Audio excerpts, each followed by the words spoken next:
হ্যাঁ গাইস, ঠিক আছে, তোমরা আজকে দেখো একটা পোকো X3 ফোন, ঠিক আছে, যেটা হচ্ছে পেস্টিং করা থাকে আইসি। তো সেটা আমরা সব চেক করে দেখলাম, সেটাতে সিপিইউ প্রবলেম আছে সম্ভবত। আগে আমরা এই কাজ করেছি, তোমরা অবশ্যই জানো এবং দেখেছো যে কাজগুলো আমরা একবারও কনফার্মেশন নিয়ে কাজ করি। মানে কনফার্মেশন বলতে কি, যে X3 আসবে মানে সিপিইউ ফল্ট 110% ডেড হলেই সিপিইউ ফল্ট হবে। ক্যামেরা ইস্যু হোক, স্পিকার ইস্যু হোক, নেটওয়ার্ক ইস্যু হোক, এভরিথিং, যে কোনো প্রবলেমের একটাই সলিউশন, যেটা হচ্ছে সিপিইউ।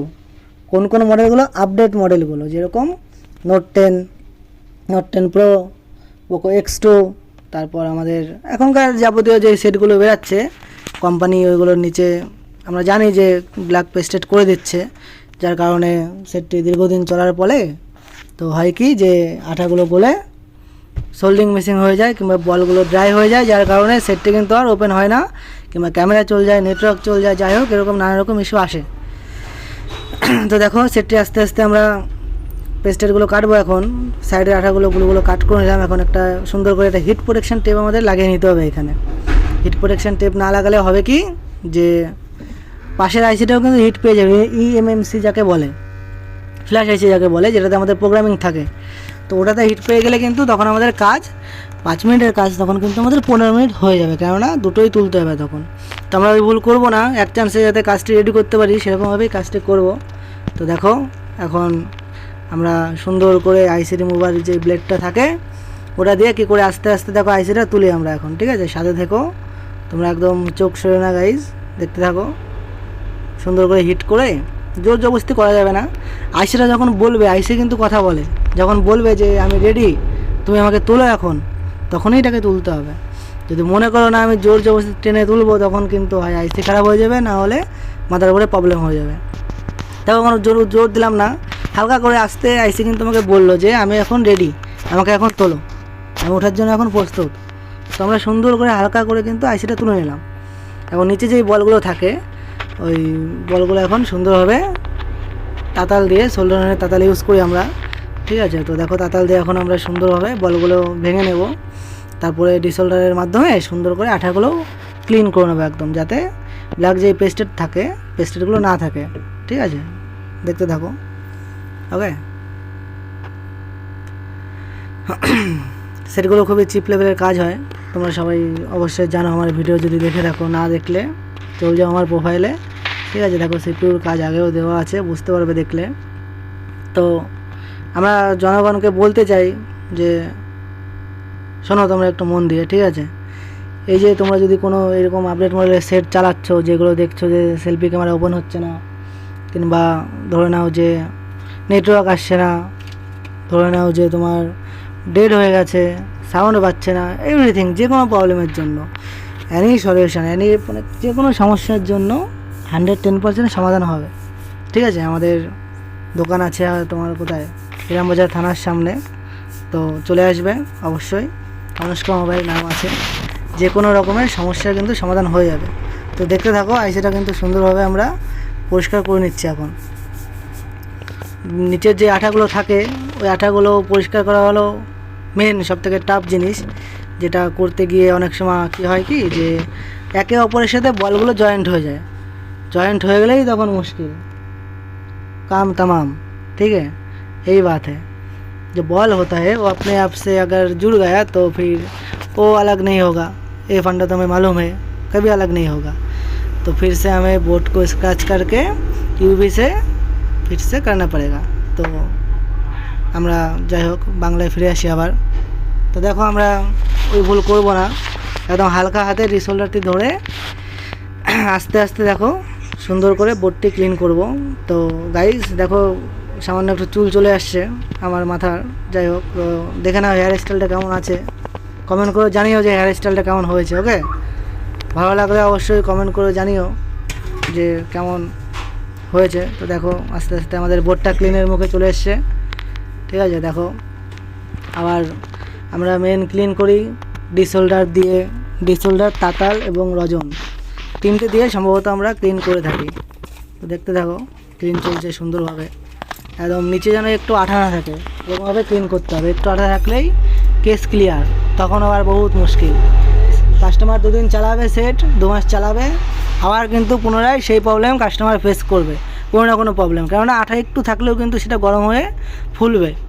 তো এরকম আমরা অনেক হয়েছে আগে, যাই হোক, তো বলা আছে আগে আমার ভিডিওতে, তো হালকা করে তবু বলে দিই যে হিট যখন হবে, কাস্টমার যখন মানুষ যখন ফোন চালায়, তোমরা যখন ফোন চালাও অবশ্যই খেয়াল করবে যে সেটটা কিন্তু দীর্ঘ সময় চালানোর পরে কিন্তু একটু গরম হয়। যে কোনো সেট হোক, আইফোন হোক, 110 প্রো ম্যাক্স হোক, যাই হোক বেরাই নেই, আমি বলে রাখলাম, যতই হোক হিট কিন্তু হবেই, গরম হবেই। তো কোম্পানি কিন্তু আঠা ব্যবহার করে এবং করবেই, একদম কোনো ভুল নেই, আঠা ব্যবহার করবে। আমরা কিন্তু কাজ এরকমই পেতে থাকবো কিংবা পাবো, আর পয়সা কিন্তু আমাদের এভাবে ইনকাম হবে। যাই হোক, তো এই কাজটা সবাই পারে না, ঠিক আছে? তো দেখে না, মনোযোগ দিয়ে একদম। তো আইসির এখন যেই বলগুলো থাকে সবগুলো কিন্তু আঠাগুলো ক্লিয়ার করে আবার সেই বলগুলো আগেকার মতো তাজা, একদম নতুন কুচি করে একদম সুন্দর করে, ঠিক আছে, আইসির বলগুলো এখন করব, যাতে আইসিটা বসানোর সঙ্গে সঙ্গে একদম কানেক্টিভিটিটা সুন্দরভাবে হয়ে যায়। 2-1টা কানেকশান মিসিং হলে কিন্তু সেক্ষেত্রে আমাদের কাজটি কিন্তু ঠিকভাবে সফলতা পাবে না, যার কারণে আমরা সুন্দর করে একদম এগুলো করব। দেখতে থাকো। তার নিচে আছে একটা বুটিং আইসি। তো আমরা যখন রজনটা যাই, রজনমুখী বলি, রাংটা যখন দেব পিপিটি পেস্ট, তো আমরা চেষ্টা করব যে আইসির খুবই কাছাকাছি না দেওয়ার। তো অনেক সময় এরকম হয় কি যে তাতাল দিয়ে যখন আমরা বলগুলো আবার তাজা করি তখন ওই একটু রজনের গুঁড়ো যদি একটু তোমার পিপিটি পেস্টের গুঁড়ো যদি ঢুকে যায় আইসির মধ্যে, আইসিটা কিন্তু আবার বসাতে হবে আমাদের। সেই মুহূর্তে যখন বসাবো তখন কিন্তু এখানে গিয়ে একে অপরের সাথে বল ভিতরে জয়েন্ট হয়ে যাবে, যার কারণে দেখবো সেটটা আমাদের অন হচ্ছে না। তখন আমরা ভাববো যে সিপিইউ থেকে ইউএমসি থেকে হিট পেলো, তখন কিন্তু একটা কনফিউশনক ঘটনা তৈরি হয়।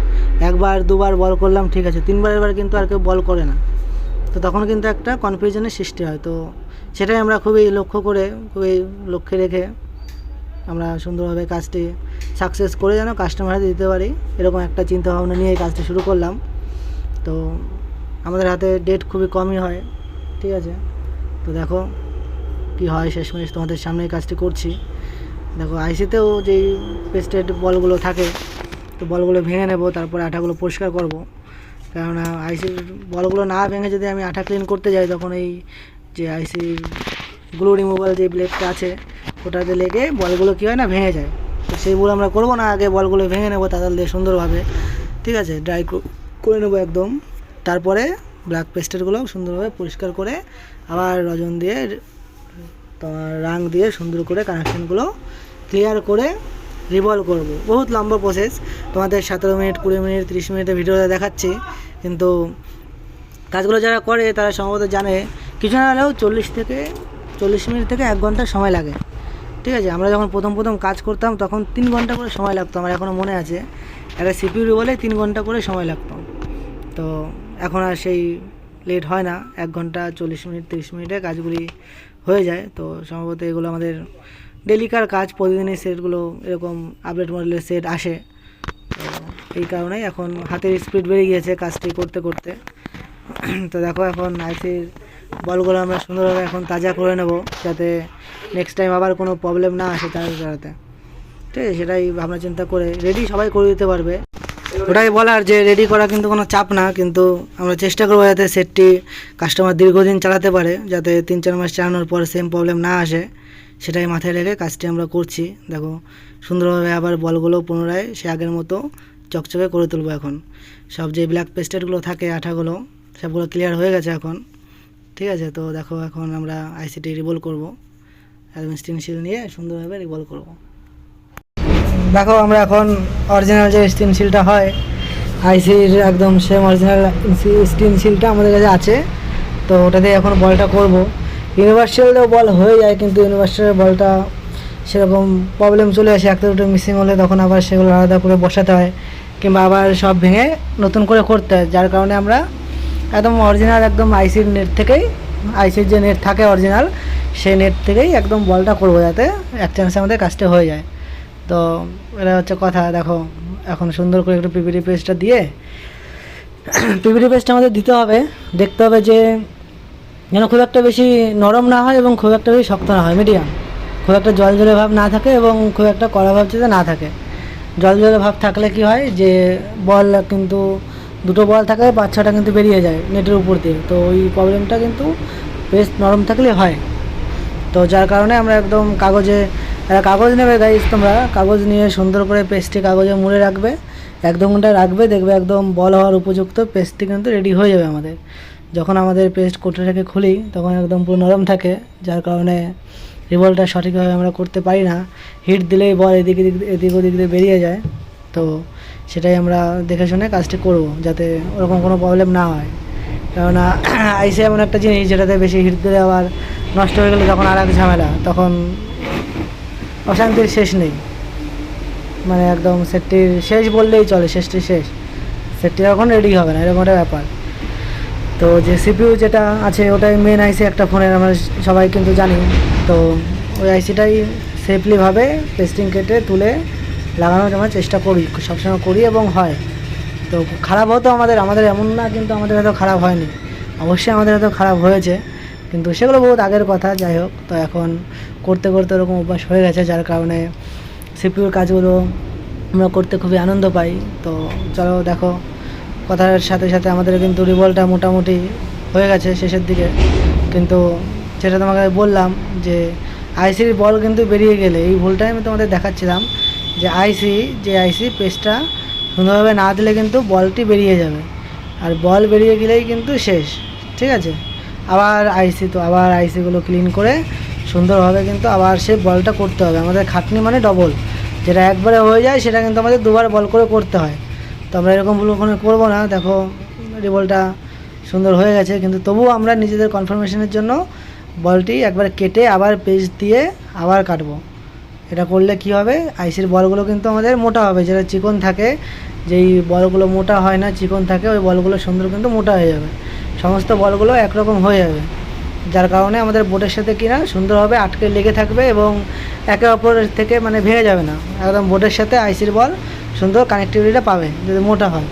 আর চিকন হলে কি হয়, কাস্টমারটি ফোন চালাচ্ছে, ধরো সে চালাতে হিট তো হবেই, একবার হাত থেকে পড়ে গেলে এই অবস্থায় কিন্তু বল দু একটা মিসিং হয়ে যায় যখন বলটি চিকন থাকে, যার কারণে আমরা দুবার করে পেস্ট দিয়ে বলটা একদম সুন্দর মজবুত করে নিই।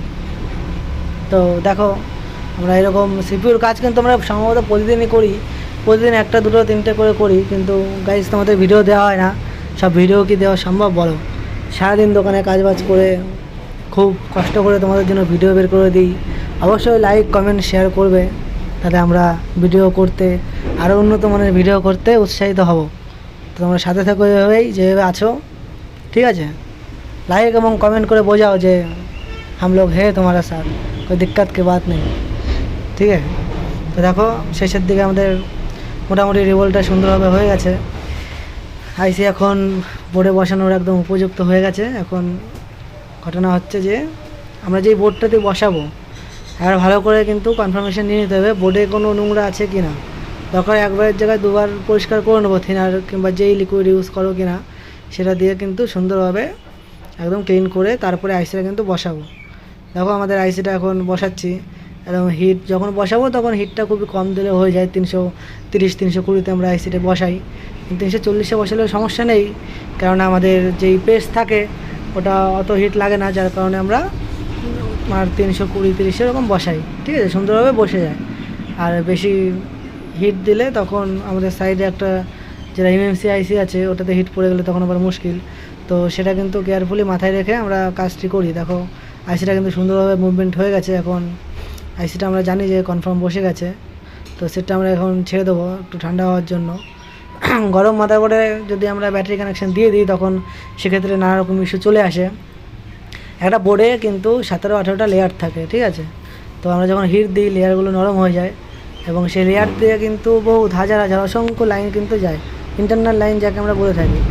তো হিটিং অবস্থায় যদি আমরা থিনার দিই কিংবা ব্যাটারি কানেকশান দিই, থিনার দিলে কী হয় দেখবে যে হিট বোর্ডে থিনার দিলে কিন্তু একটা তেল যেরকম ফোটে সেরকম কিন্তু একটা ফুটে ওঠে এবং ইন্টারনাল লাইনগুলো কিন্তু ড্যামেজ হয়ে যায়। তোমরা দেখে বুঝতে পারবে না ইন্টারনাল লাইন কিন্তু ড্যামেজ হয় এবং তখন নানা রকম ইস্যু চলে আসে। দেখো সেটটা কিন্তু আমাদের মোটামুটি সুন্দরভাবে চালু হয়ে গেছে, চার্জ ছিল না সেটটাতে চার্জে বসিয়েছি, দেখো একদম পোকো একা চলে এসছে এক চান্সে। এখন আবার কাস্টমার কিন্তু পুনরায় আগের মতোই সেটটি চালাতে পারবে, ঠিক আছে। দেখো সেটটিতে চার্জ নেই, আশা করি চার্জ একদম ডাউন, একদম ড্রাই হয়ে আছে না গাইস। সেটটি অন হয়ে গেছে, চার্জ আছে, তবে 0% হয়তো আছে, যার কারণে প্রথমে চালু হচ্ছিল না। তো ওটাই হচ্ছে কথা গাইস। দেখো সেটটি কিন্তু এক চান্সে আমাদের রেডি হয়ে গেছে। এরকম আমাদের কত হয়েছে আগে যে একটা আইসি 3বার বল করার পর গিয়ে রেডি হয়েছে।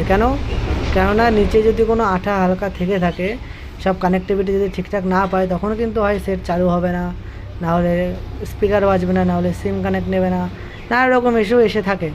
তো যার কারণে কিন্তু আমরা সুন্দরভাবে ক্লিন করে একদম প্রসেস অনুযায়ী ধরে ধরে কাজটি করি। তোমাদের 17-18 মিনিটে দেখাচ্ছি, কিন্তু এই কাজগুলো সম্ভবত মোটামুটি কিছু না হলেও তোমার 40 মিনিট সময় লাগে। তো সেটি এখন টাচ ক্যামেরা ফ্ল্যাশ সব ওকে।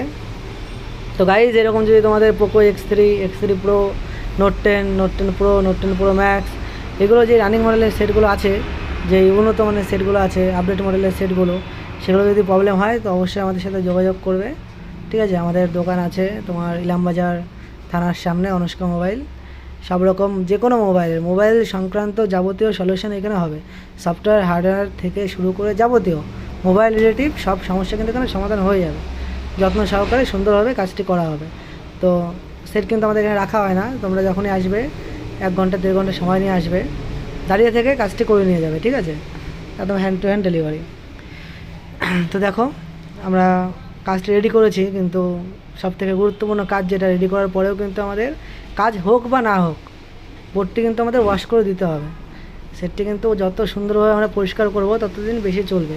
যেই পেস্টগুলো সাইডে লেগে থাকে ওগুলো কিন্তু লাল হয়ে হার্ড হয়ে যায়, এবং পরে কিন্তু হিটিংটা বেশি হয়, হিটিংটা বোর্ড থেকে বেরাতে পারে না, বোর্ডেই অ্যাবজর্ব হয়ে যায়। তো সেক্ষেত্রে কিন্তু নানা রকম ইস্যু আসে। তো আমরা সুন্দরভাবে থিনার দিয়ে একদম ক্লিন করে, একদম সুন্দরভাবে ড্রাই ক্লিন করে কিন্তু বোর্ডটি একদম পার্মানেন্ট ফিটিং করব, এবং সেটটি যেন আবার কাস্টমার পুনরায় 1 বছর হোক 2 বছর হোক সুন্দরভাবে যেন চালাতে পারে। ওকে, তো গাইজ লাইক, সাবস্ক্রাইব, কমেন্ট অবশ্যই করবে, ঠিক আছে। তো যার কারণে দেখো এই টিনগুলো আমরা স্টেনশিল যেগুলো, যেই আইসির ওয়েবগার্ডগুলো থাকে ওগুলো কিন্তু সম্পূর্ণ কাটি না, এবং সুন্দরভাবে কাজটি সাকসেস হয়ে গেল। Tata, bye bye, good night.